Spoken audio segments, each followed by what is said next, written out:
Boa tarde.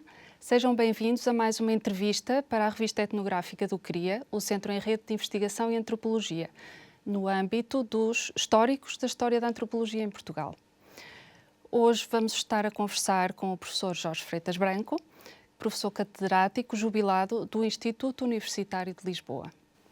Professor, pode contar-nos sobre a forma e o processo de descobrimento da antropologia?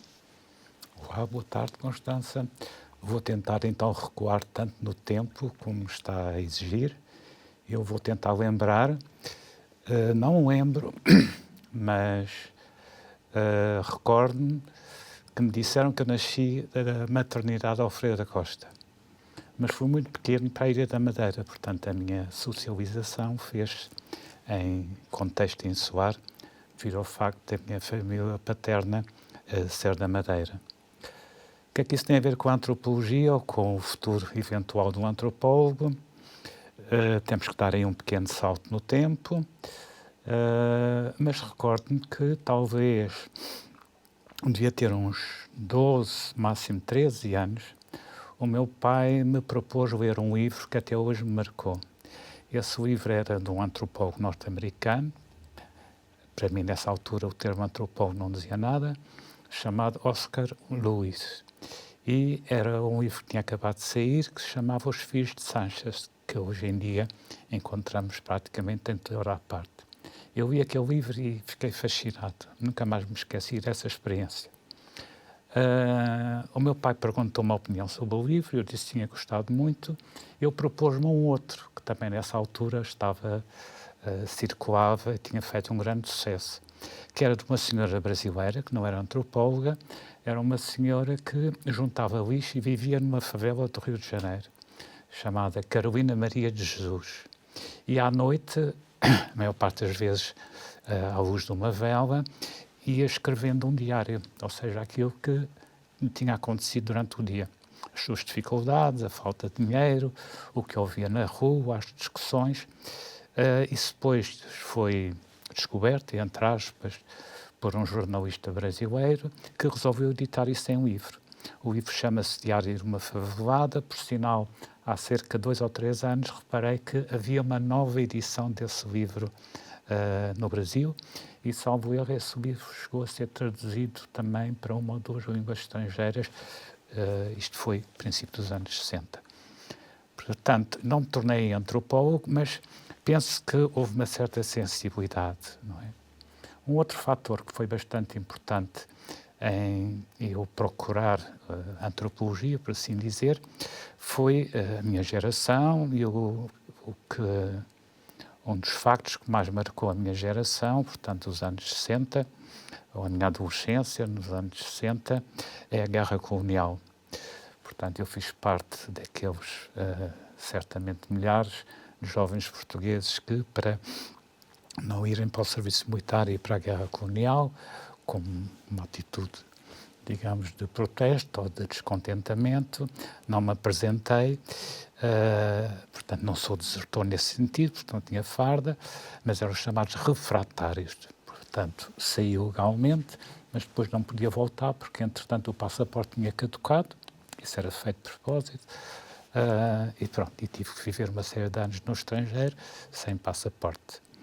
O que é que isso tem a ver com a antropologia? Que nesses anos no estrangeiro, sobretudo em França e na Alemanha, eu contatei também através de familiares meus uma rede bastante considerável de pessoas ligadas não só à oposição do regime em Portugal, como também muita gente ligada aos movimentos de libertação das colónias portuguesas, sobretudo guineenses e angolanos, moçambicanos, conhecimentos. E pronto, cresci nesse ambiente e isso foi decisivo para a antropologia. Porquê? Eu interessava-me por ciências sociais, mas estava mais inclinado talvez para a sociologia. Parecia-me um pouco mais exato. Mas depois a questão, digamos, da situação militar, minha situação militar, o contexto político em geral, o facto de eu viver no estrangeiro e nessa altura círculos intelectuais digamos, Portugal tinha uma má imagem no estrangeiro e comecei-me a interessar mais pela antropologia porque pensei que me ajudaria a compreender o contexto das guerras de libertação nas colónias em geral. Pronto. E cheguei aos 18, 19 anos, inscrevi-me num curso de antropologia na Universidade Livre de Berlim. E assim começou todo o bem ou todo o mal, conforme se queira. Todo o bem, de certeza, porque é o que vamos perceber no final desta entrevista, todo esse percurso muito interessante. Aquilo que se percebe é que, de facto, as suas geografias, neste caso, as que foi vivendo, que foram muito importantes para ir definindo os seus terrenos de estudo, mas também a forma como decidiu olhar e escolher os terrenos. Por isso, se calhar, aquilo que lhe perguntava agora era para pedir-lhe para falar um pouco sobre tanto as geografias que viveu como aquelas em que aprendeu. Falou agora da sua introdução na Universidade de Berlim. Como é que acabaram por influenciar as perspectivas que acabou por escolher para o seu olhar antropológico e, naturalmente, depois também a escolha das que decidiu estudar, não é? Ao longo da sua vida e da sua carreira e o impacto que elas tiveram em si. Pois, como estudante, julgo que há dois contextos que tiveram, digamos, consequências muito importantes na minha personalidade. Uma, como estudante em Berlim, foi a altura em que a Alemanha Ocidental, neste caso, vivia um contexto de autêntica guerra. Não era uma guerra com tiros, mas era uma guerra dentro da sociedade alemã, uma guerra entre gerações. Portanto, era uma guerra entre os jovens de então e os adultos. Portanto, ser jovem era algo muito penoso ou muito mal visto, sobretudo jovens estudantes, não é? Porque eram barbudos, tinham cabelos compridos, diziam palavrões e outras coisas mais. É também a altura, é importante chamar a atenção, do imediato Maio pós-68, que é um movimento que atravessa toda a Europa e não só, também os campos das universidades norte-americanas. E, no caso da Alemanha Ocidental e também parte de Itália e menos em França, houve também um movimento de terrorismo urbano. Isso marcou-nos muito nas universidades.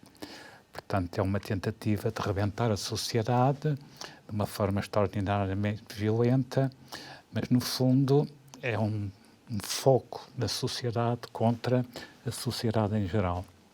Entretanto, deu-se o 25 de Abril, eu imediatamente voltei para Portugal. E o que é que eu encontro em Portugal? Continuei os meus estudos, aí já no Instituto Superior de Ciências Sociais e Políticas, que até isso tinha chamado Instituto Superior de Ciências Sociais e Política Ultramarina. Entretanto, com o 25 de Abril, já os estudantes tinham cortado o ultramarino. Continuei aí e vivo num país que também está em revolução. Simplesmente a revolução que eu assisti em Portugal, portanto, 74, 76, grosso modo, era muito diferente daquela revolução que eu tinha assistido na Alemanha. Enquanto na Alemanha era uma revolução ou um enfrentamento entre gerações, não uma revolução imediata nesse sentido, no caso português, era uma reviravolta de toda a sociedade, de facto. Foram duas experiências muito diferentes, mas extraordinariamente enriquecedoras. Portanto, isso é uma geografia. É uma geografia que tem aprendizagem, como é evidente, e teve talvez também uma outra consequência em termos teóricos, de como eu me tentei centrar como antropólogo. É que a antropologia não é só o então terceiro mundo, ou os povos primitivos, também pode e tem que haver uma antropologia nas próprias sociedades ocidentais, industriais, desenvolvidas, como queiramos chamar. Isso é um primeiro contexto. Depois tive outros contextos. Penso que quando acabei então a licenciatura de Antropologia, no contexto de então, os licenciados, a possibilidade de emprego que tinham era o ensino secundário, porque estava em expansão e havia uma grande falta de professores. Ora, eu não me sentia com o mínimo de jeito ou de motivação para ir ensinar. Anos depois, mudei a opinião. Mas nessa altura não. E então, o que é que eu fiz?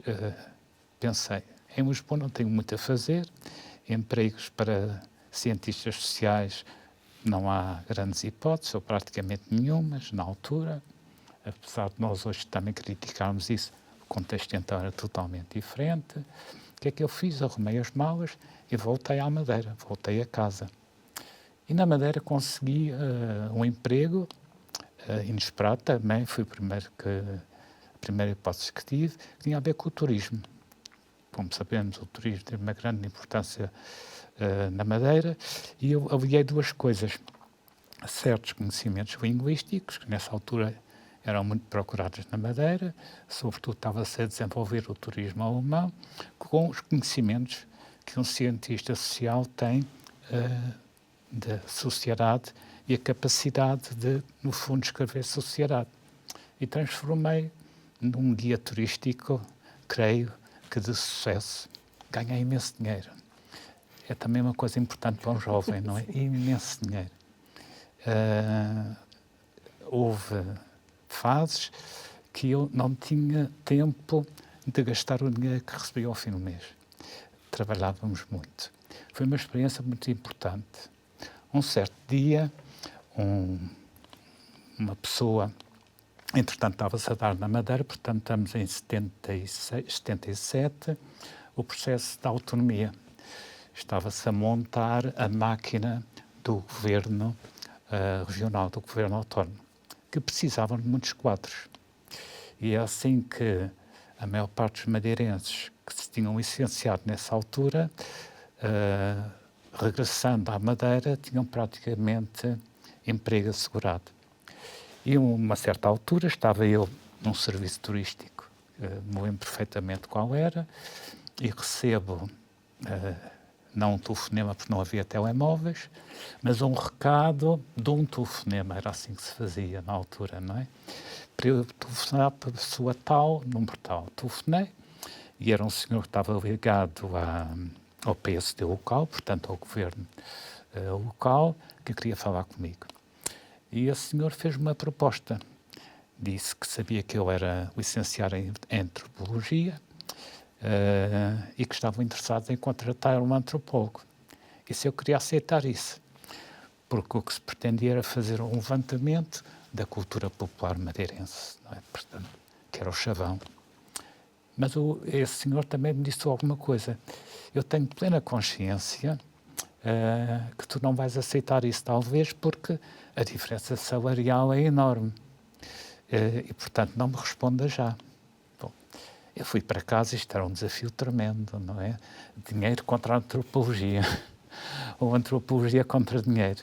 Fui para casa, mas tenho a impressão que quando fui à noite para casa, claro, chegava já a caminho de casa, já tinha tomado a decisão. Mas, no entanto, conferenciei com amigos, com a família e tal, e as opiniões dividiam-se. E no dia seguinte telefonei ao senhor e disse que aceitava. E assim integrei como antropólogo a Direção Regional dos Assuntos Culturais, era assim que se chamava. Pronto. E assim comecei como antropólogo na minha própria ilha. Isto, finais dos anos 70, princípio dos anos 80. E já agora, como é que é ser antropólogo em casa, não é? As expectativas que tinham da antropologia indiretamente de mim eram muito diferentes da visão que eu tinha da antropologia e que eu gostaria de implementar. Então fiz uma proposta que era criar um museu de etnografia da Madeira. A ideia, digamos como tópico, foi aceite. Para tal, era preciso fazer um levantamento, portanto uma recolha. Fiz um plano que foi aceite, e apareceu uma diferença em relação às minhas chefias. Mas uma diferença, digamos, de opiniões. Não foi uma diferença ideológica ou política.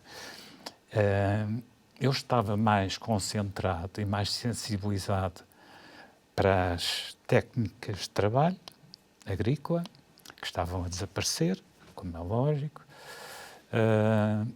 e a visão que os meus superiores tinham da antropologia era mais no sentido das festas, usos e costumes, com muitas romarias pelo meio, muitas missas, muitos padres, etc. por aí fora.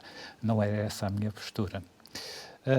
Mas consegui, creio eu, mesmo assim, ao longo de 2 anos, fazer um levantamento, sobretudo da parte das técnicas agrícolas. Também com uma recolha dos instrumentos, que ainda existem, na maior parte dos casos, penso eu, e foi o meu arranque, não é? Depois, a certa altura, organizei com outros colegas uma grande exposição para mostrar o que tínhamos feito. Depois dessa exposição, tive a oportunidade de concorrer a umas bolsas do Conselho da Europa. Recebi essa bolsa, com essa bolsa fui para a Alemanha fazer uma pós-graduação em Antropologia, e dado o material que eu tinha, depois houve a possibilidade de me inscrever num doutoramento, e a minha tese foi sobre a Madeira. Portanto, o antropólogo sobre si próprio. Sim, essa é uma perspectiva que tem sido pouco usual no início de uma carreira antropológica, não é? Normalmente escolhe-se olhar o outro, aquele que é diferente. E todos estes temas, nós analisando o seu percurso de vida e de carreira, vemos que abordou vários temas que aparentemente parecem não ter uma conexão direta entre si, mas que naturalmente obedecem um fluir destas oportunidades que também se vão criando e desses gostos e tendências que também correspondem às diferentes fases de vida, não é? E de evolução pessoal que se tem. E nesse aspecto, podia falar-nos um bocadinho sobre como é que passou da etnologia, não é? E conforme também seria concebida na altura em que foi ensinada na sua licenciatura em Berlim, na Alemanha, em que depois passou pela etnografia, pela cultura material, não é? Depois pela museologia, começou-se a configurar também uma visão museológica da cultura material, passando pela técnica, que foi pontuando o seu percurso até recentemente, depois já veremos mais adiante, mas que foi sempre um fascínio que o foi acompanhando e se calhar servindo de fio condutor também de todas estas temáticas. Mas seria interessante percebermos como é que elas foram surgindo na sua vida, porque é que as foi escolhendo e qual será então esse fio condutor entre elas. A experiência em Berlim, a experiência de aprendizagem, de ensino, foi sobretudo centrada nas sociedades não europeias. Quanto mais exóticas, melhor, por assim dizer. A experiência no resto da licenciatura em Portugal foi o inverso. Estávamos a viver uma revolução, estava tudo muito concentrado na realidade portuguesa. Isto é um lado da questão. Outro lado da questão é que, depois dessa experiência na Madeira, eu ganhei a noção de que os temas de trabalho não são nem devem necessariamente ser aqueles que nós desejamos. Devem refletir as oportunidades que nos surgem.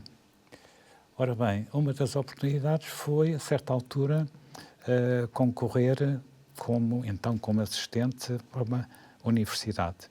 Portanto, nessa altura deixei a Madeira, também num contexto que tinha a ver com questões de ordem pessoal, familiar, e comecei uma nova vida, que era para mim algo, enfim, era um mundo novo, não é a universidade, o ensino, a questão do ensino que eu tinha rejeitado antes, pelo menos secundário.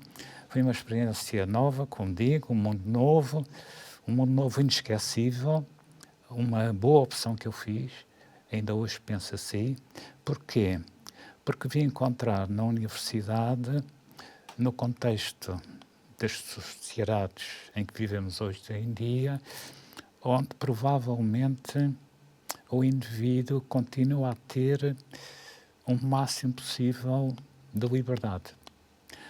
Liberdade no sentido de, mesmo assim, poder continuar a respeitar os outros. É isso talvez o grande ensinamento que eu tenho na universidade, pelo menos daquela em que eu trabalhei, 40 anos, pelo menos, sim, são 40 anos mais ou menos. São tantos que perdemos a conta. Ora bem, na universidade, primeiro que tudo a experiência do ensino. Adorei até o último dia. Foi realmente uma coisa, uma grande surpresa para mim. Os temas de trabalho também nunca estavam previstos, foram sempre oportunidades que surgiram. É verdade que a pessoa tenta mais para um lado do que para o outro, mas, por exemplo, em termos de trabalho em museu, foi uma oportunidade que surgiu, propuseram-me colaborar no Museu de Tecnologia, portanto isto 85, 86, mais ou menos, que isso sucedeu, e a tarefa era uma tarefa bastante difícil, até um certo ponto ingrata, mas também muito gratificante, que foi abrir um Museu de Tecnologia, um Museu Nacional de Tecnologia, que na altura ainda não se chamava assim, ao público, porque até 1986 não estava aberto ao público. Uma tarefa complicada, administrativamente, politicamente, gerou imensos conflitos, tensões entre colegas, como é natural. Mas foi uma experiência importante. Depois, outra experiência importante foram trabalhos que me pediram de outras instituições, como, por exemplo, também um trabalho muito enriquecedor foi um trabalho que desenvolvemos com o município de Setúbal, isto finais dos anos 80, princípio dos anos 90, que implicava, no fundo, estudar uma coleção etnográfica que tinha sido recolhida nos anos da Revolução, 75 exatamente, e fazer, digamos, a análise do contexto da recolha. Isso implicava fazer quase que a biografia do coletor, que tinha sido Michel Giacometti. Portanto, aqui um novo desafio. Não são as coisas em si, é o contexto das coisas e, sobretudo, as pessoas que estão por trás das coisas e que são mais importantes que as coisas, como é evidente. Foi uma experiência também muito enriquecedora, porque eu trabalhei com colegas de História, com a professora Luísa Tiago de Oliveira. Ela é de História e, portanto, aí juntámos experiências. Ela especializou-se sobretudo em História Oral.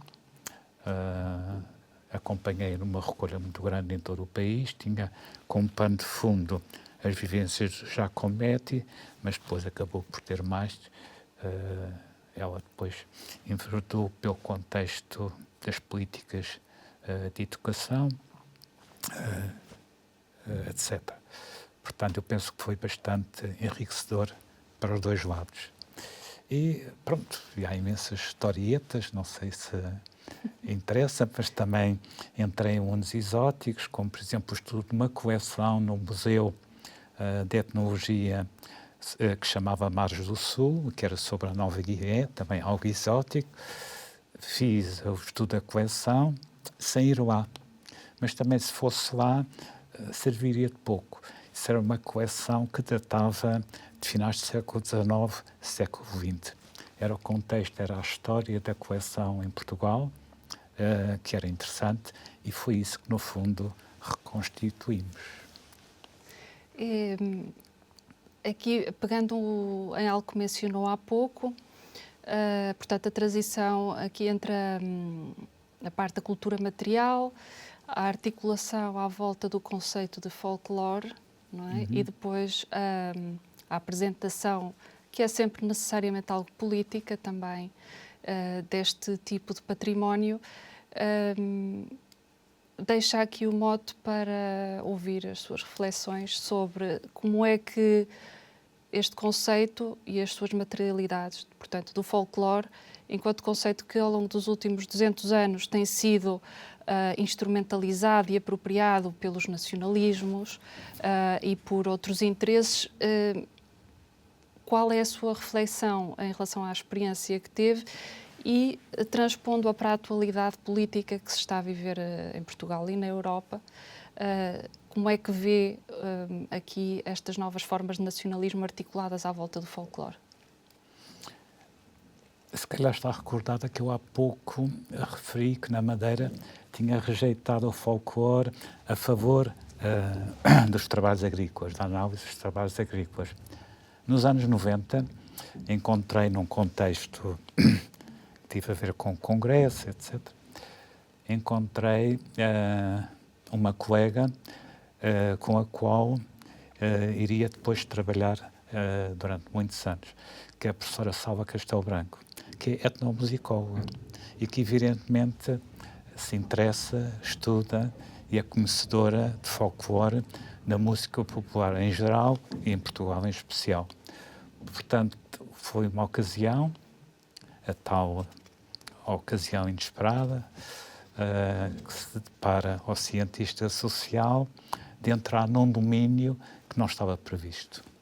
E assim comecei-me a debruçar com ela, portanto, com ela e outros etnomusicólogos, eu não tanto na parte musical, mas na parte da análise da música em contextos sociais. Portanto, a música como um fator de mobilização social. E aí, evidentemente, comecei-me a interessar pelo folclore. E aí aparece depois a proposta da análise da evolução, não tanto do folclore. A minha especialidade foi do movimento folclórico, portanto, do movimento da sociedade que se apoia e se organiza em torno do folclore em Portugal, e que chamei folclorização, ou seja, que é uma fase em que o folclore deixa de funcionar de baixo para baixo e começa a funcionar a partir de determinadas regras de cima para baixo. Passa a ser coordenado, passa a haver uma política de folclore ou uma política de cultura popular de cima para baixo. Isso em Portugal coincide precisamente com a fase do salazarismo. Precisamente, mas não só, porque estávamos a trocar impressões um pouco mais cedo sobre também o movimento que utilizou estas manifestações na altura em que se sofreu as consequências de um certo aprisionamento dentro dos lares devido à pandemia de Covid-19, não é? E que aí surgiu uma oportunidade também de utilização da cultura popular, pronto, que normalmente é cristalizada nessa folclorização, como forma de estar a chegar aos lares portugueses de uma forma mais detalhada e de modo a conseguir ultrapassar esta prisão domiciliária, digamos que foi isso que aconteceu. Portanto, saltamos agora os anos 90, quando eu começo a descobrir como algo importante ou para o qual eu sentia motivado o folclore para agora, não é? Sim, estamos neste momento a terminar um projeto.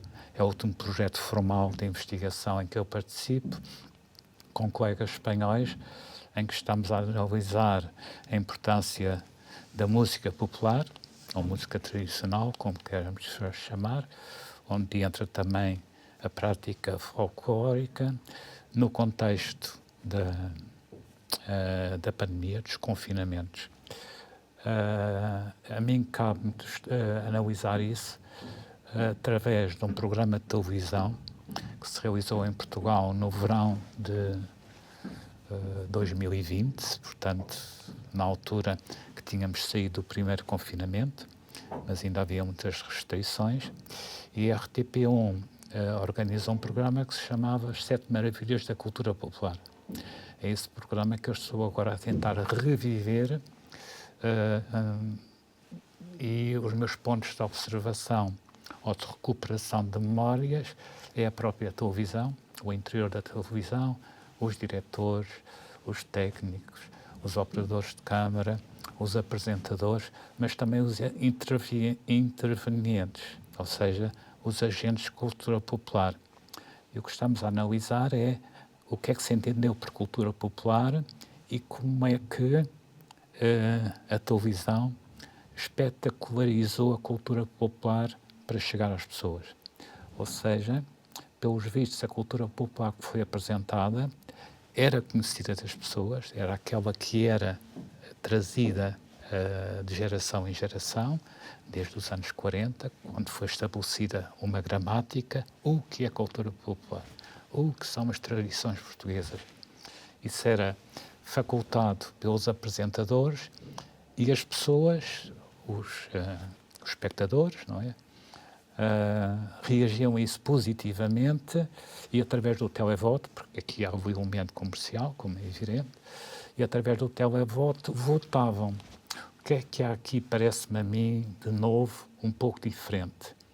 Não é tanto a cultura popular que se mostra, é mais como se mostra, muito sincopado, mas sobretudo num outro contexto, num contexto de competição entre si. Porque até aqui a cultura popular era apresentada como diferenças, mas convergente para um todo. Não havia uma melhor que a outra. Claro, muito a nossa portuguesa melhor que a espanhola, mas aí é outro fator. Agora, dentro de Portugal, éramos diferentes, mas todos igualmente importantes, interessantes e valiosos. Aqui, através do televoto, aparece uma competição. E através do número de chamadas, 1, 2 e 3, há classificações. É isto, grosso modo, digamos, o cerne da questão que eu estou a tentar pegar. Ou seja, a cultura popular é tudo e é nada, se quisermos, depende de como olhamos. A cultura popular não existe porque existe povo, existe quando existem classes na sociedade. E a cultura popular vem das classes dominantes que é imposta ao resto da sociedade. Aliás, provavelmente, as outras culturas expressivas também acontece com as outras culturas expressivas, não é? Sim, Tem a ver muito com o gosto também, não é? Sim, claro, com a imposição do gosto. Do gosto. E já agora também falando um bocadinho desta questão de alguma marginalização ou haver este seccionamento, o professor também trabalhou a temática das antropologias marginais. Portanto, de países que não têm sido tradicionalmente, na história da antropologia, centrais, não é? Nesta disciplina. E pode falar um bocadinho sobre esta temática? Sim. Pois, creio que um dos últimos termos que mencionei agora mesmo foi hegemonia. Como antropólogo, uma das coisas que mais me interessa é analisar as contra-hegemonias, ou as tentativas de construir contra-hegemonias. Interessa-me bastante a história da antropologia, como história da disciplina, e aí, precisamente, aquilo que se pode chamar os aspectos marginais, ou, se quisermos, periféricos. A antropologia, ou o saber antropológico, hoje em dia, está muito dominado, é hegemónico, em torno do que se produz e produziu na Grã-Bretanha, nos Estados Unidos, em França, também em parte, na Alemanha, e a partir destes 3 ou 4 focos, vamos dizer assim, desde o século XIX, é imposta uma determinada antropologia. Se quisermos, será uma antropologia com o pensamento dos fortes para os outros, que não serão os fortes, são os mais fracos. Eu sei que isto é discutível, mas isto é a minha, digamos, a minha hipótese de arranque. E a mim interessa-me aquilo que não se vê imediatamente, que são aquelas antropologias que não são hegemónicas, que não têm esse direito de entrada em cena, em palco, com o mesmo impacto que têm outras, e que se desenvolveram de uma forma mais pacata, mais modesta, algumas vezes até com bastante humildade, mas sinceridade noutros países. Por exemplo, a Finlândia, não é? Um outro exemplo muito interessante é a Itália. A Itália está aí a meio caminho, tem, digamos, um desenvolvimento, um pensamento antropológico muito interessante, muito fora da caixa em relação aos grandes centros. Outro caso também fica assim entre fronteiras é o Brasil, não é? Mesmo o México, e depois há casos que são realmente marginais, como em parte a Espanha, Portugal e muitos outros países. E são estes casos que me interessam sobretudo, comparando não só entre si, como comparando também com os centros hegemónicos, não é? Pois, grosso modo, é isso que eu também tenho tentado fazer. Quais serão, então, alguns, apenas um ou dois exemplos de diferenças entre esses centros hegemónicos e estes centros marginais de produção antropológica, apenas a título ilustrativo? A título ilustrativo, por exemplo, como se desenvolvem nos grandes eventos internacionais os temas que são debatidos e como são debatidos. Por exemplo, agora seria aqui, se calhar, muito longo expor algumas situações, mas o que está por trás disto muitas vezes são opções ideológicas. Eu tenho interessado pela história da antropologia, sobretudo no século XX. E no século XX, sobretudo a partir da Segunda Guerra Mundial. E o que está, na minha visão, pelo menos de um momento, em causa, não só na antropologia, como talvez na ciência em geral, digo talvez na ciência em geral, é a grande clivagem que marca o mundo pós-Segunda Guerra Mundial, que é a separação ideológica, portanto, a grande contenda ideológica conhecida como Guerra Fria. E no contexto da Guerra Fria, as antropologias marginais conseguem desenvolver estratégias para se fazerem aceitar. Eu penso que Portugal é um desses casos, não é? Eu tentei estudar isso em comparação com a Alemanha no âmbito da construção dos projetos dos Atlas europeus, que são, digamos, iniciativas internacionais. Não é? E, portanto, há aqui um contexto em que um país perfeitamente marginal, que é Portugal, consegue se colocar num contexto maior, num projeto internacional, onde esse elemento da hegemonia está presente, sem dúvida nenhuma, mas num contexto em que o marginal consegue entrar em diálogo que é aceite pelo hegemónico.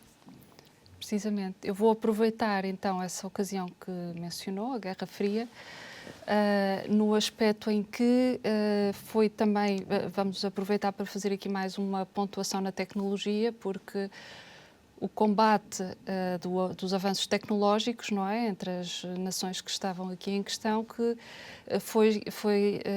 ganhou um relevo muito grande. E foi também, historicamente, um momento que marcou um grande salto na evolução tecnológica, na promoção da evolução tecnológica a nível mundial.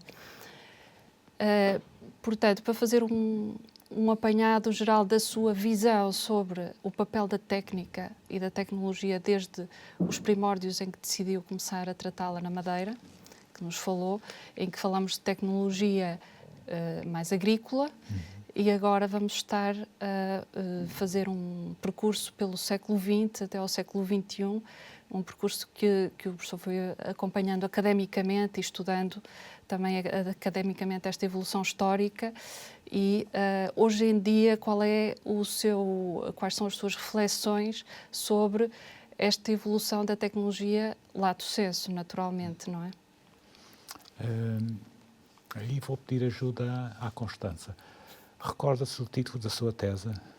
Sim, Casas Porosas, relatos de inovação tecnológica. Pois, ora aí é que está. O que me interessa... Muito obrigado pela ajuda. O que me interessa na técnica ou na tecnologia não é tanto o lado técnico em si, para isso há os respectivos especialistas, mas são os efeitos culturais e sociais. Não é? São esses que eu penso que o antropólogo, um cientista social em geral, pode e deve estudar. Não é?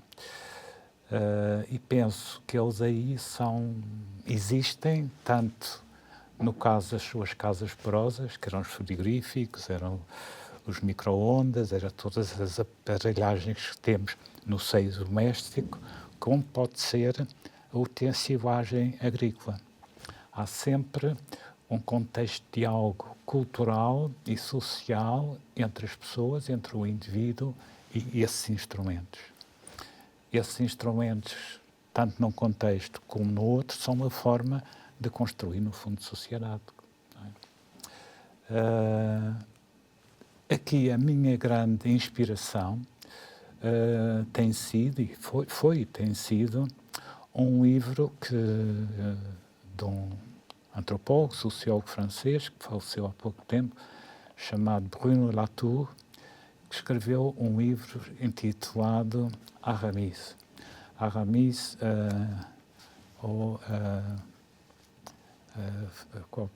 falha-me agora o título, o subtítulo, peço desculpa, mas o título é Aramis. Não?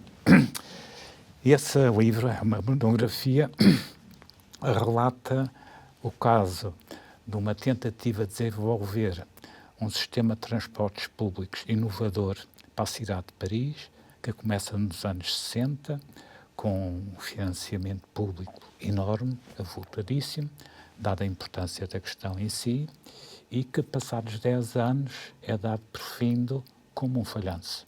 Portanto, são milhões e milhões de investimento que se perdem, por assim dizer. Numa visão perde-se, noutra não. E aqui o que está, no fundo, em causa é a noção de falhanço, de fiasco. É essa a minha perspectiva de análise. A mim não me interessam tanto na técnica ou nas técnicas os casos de sucesso, mas os casos de falhanço. Porquê é que as coisas falham? Como cientista social, parece-me a mim que analisar os fenómenos através da perspectiva do falhanço é mais interessante e mais proveitoso do que analisar através dos casos de sucesso. Mas isso também acontece na minha perspectiva do folclore. Eu no folclore não me interessa tanto, ou não olho com tanta ênfase, com tanta motivação, o folclore que aparentemente se baseia no fator religioso, mas interessa-me sobretudo o folclore ou as culturas populares que se baseiam no laicismo. Porquê? Porque, em princípio, são uma contracorrente em relação ao folclore dominante, onde, evidentemente, o fator e a linguagem religiosos são fundamentais. Pois, era também a questão que eu lhe queria deixar, para terminar, seria este tema sobre o qual também se debruçou, que é o secularismo enquanto cultura, não é? Pois, isso é uma coisa que me interessa bastante. Porquê? Porque, como digo, faz parte do pensamento hegemónico dar um papel muito importante à religião. Eu acho que isto está justificado, não é isso que vamos pôr em causa de forma nenhuma, mas na religião está a contra-religião. E é o aspecto da contra-religião que nós muitas vezes não temos em conta. Não é? Por outro lado, muitos fenómenos que até uma certa altura, historicamente, foram suportados por um discurso religioso ou de inspiração religiosa, a certa altura, por exemplo, fenómenos que têm a ver com a guerra, a Primeira Grande Guerra Mundial, a Segunda Grande Guerra Mundial, transformam-se em fatores de cultura popular, portanto, entram num certo folclore, mas já com um outro conteúdo. E esse conteúdo já não é a linguagem religiosa, mas já é uma linguagem laicizante.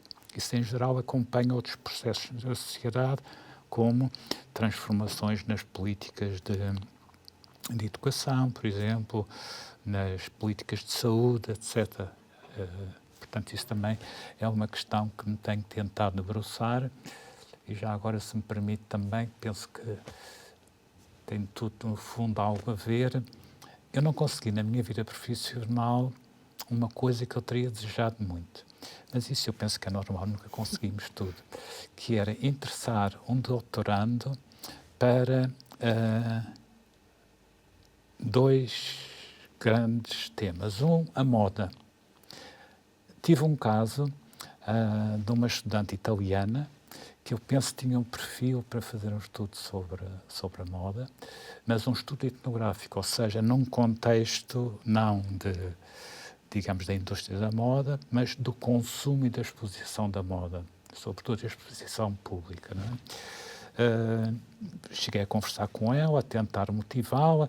Eu creio que ela estava até relativamente motivada, mas depois por questões pessoais, ou seja, conheceu um namorado, depois posteriormente até se casaram, voltou à Itália, pronto, e fez outra vida e esqueceu-se certamente do doutoramento e esqueceu-se também do tema que estava, pelos vistos, em gestão. Porquê? Porque para este tema, como para qualquer outro tema, a pessoa tem que se interessar pelo fenómeno em si, como é evidente. Tem que haver aí uma motivação, uma apetência prévia, não é? Isto é um dos temas. Outro tema foi as questões da tecnologia no contexto doméstico, mas encontrei uma vítima, pelos vistos. Isto são dois grandes temas, não é? Que eu gostava que se tivessem concretizado. Eu disse há bocado dois, mas agora falha-me o segundo, peço desculpa que eu tinha Deve posto ser o isto. do vinho, não é? Do vinho, exatamente, já tínhamos conversado sobre isso, também o vinho. Porque eu acho que o vinho tem uma importância económica e cultural, social tão forte que devia de haver um interesse muito mais vincado da antropologia em torno desse fenómeno. Já há colegas que estão a trabalhar sobre isso, mas penso que tinha que ser algo muito mais forte. Também uma outra área que eu penso que está um bocado esquecida, funciona um pouco como tabu no contexto da sociedade portuguesa, que é a tourada, as touradas, porque isso também está ligado à relação humano-não humano. É uma questão que, pronto, é uma divisão na sociedade, mas mais uma razão para ser abordada com bastante força. Eu penso que se foge um bocado a um debate com base científica sobre essa questão, com algumas exceções, como é evidente, não é? E essas não vemos tanto na antropologia, vemos mais do lado da sociologia, diga-se a verdade. Aliás, penso que a sociologia em Portugal, nos últimos 50 anos, que é nos últimos 50 anos que podemos falar de ciências sociais estruturadas em Portugal, tem agarrado mais, portanto, tem pegado o touro pelos cornos, como se diz, as grandes questões da sociedade, e é uma crítica que eu faria à antropologia da minha geração. Estou certo que não vai acontecer na próxima. Nós nem sempre soubemos agarrar o touro pelos cornos, em relação a temas fortes, atuais, pendentes, fraturantes da nossa sociedade. E agora estamos numa fase de internacionalização, estamos sujeitos e submetidos aos temas que nos são impostos, que são os temas da hegemonia. Sim, em todo o caso, todos esses temas que o professor acabou de referir vão dar a uma perspectiva de análise comum muito interessante no contexto atual, que é o do consumo, não é? Que é a antropologia do consumo, que tem sido muito trabalhada, nomeadamente por Daniel Miller, etc., e que é, de facto, extremamente relevante no contexto atual. Pois, o consumo é geral, não é? Temos novamente as pessoas, não é? Temos novamente as pessoas. No contexto português, o consumo, penso que seria também uma forma de olhar a questão. O consumo, penso que começa em finais de 1986. Eu penso que podemos marcar o dia. E é o dia em que foi aberto o primeiro hipermercado. Não digo qual é, porque seria propaganda comercial, não é? Mas é fácil de determinar. A partir daí, eu penso que é implementada aquilo que chamamos de sociedade de consumo em Portugal, com uma outra característica muito interessante. Esse fenómeno, a implantação dos hipermercados, começa a atenuar as diferenças entre o litoral e o interior. É extremamente interessante. O interior pode-se desertificar humanamente, mas aquela clivagem de acesso às coisas e ao mesmo preço que havia antes entre o interior e o litoral começou a apagar-se e hoje em dia não existe. Eu vejo uma pessoa, um rapaz, uma rapariga, um homem, uma mulher, e pelo vestir, não sei se vem de Vila Real, de Faro, de Lisboa, de Coimbra ou do Porto. E há umas gerações atrás, no vestuário notava-se a procedência geográfica. Pois, e esse era, de certo, um dos aspectos interessantes que gostaria de ter visto tratados no trabalho da potencial aluna ou doutoranda italiana, não é? Nos seus estudos de moda também. Também, sim. Ficam estes desafios para os próximos estudantes de mestrado e de doutoramento, não é? Que hão de vir nas gerações vindouras e muito obrigada, professor, pelo grande prazer que foi esta partilha da sua experiência de vida e das suas experiências antropológicas e as suas visões do mundo. Obrigada. Muito obrigado, sou eu que agradeço a oportunidade e gostei, sobretudo, de voltar a vê-la, Constança. Igualmente.